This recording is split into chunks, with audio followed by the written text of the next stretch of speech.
மொத்தம் 5 குணம் இருக்குது.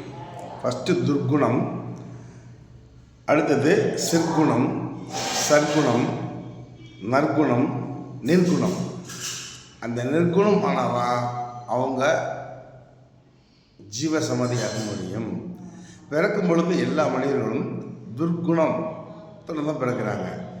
அதனால தான் அந்த அந்த ஒவ்வொரு குணமாக இருக்கக்கூடிய குணங்களை அழிக்கக்கூடிய சக்தி ஆதி பிரணவ வாசியத்தில் இருக்கிறது. அந்த குணம் இயங்கிறது எங்கன்னா புத்தி. அப்போ ஆதி பிரணவ வாசியத்தை செய்தால் புத்தி சுத்தமாகிறது. ரத்த சுத்தி, புத்தி சுத்தி, ஆதார சுத்தின்னு இருக்குங்க. ரத்த சுத்தி, புத்தி சுத்தி, ஆதார சுத்தி, சக்கர சுத்தின்னு இருக்குது.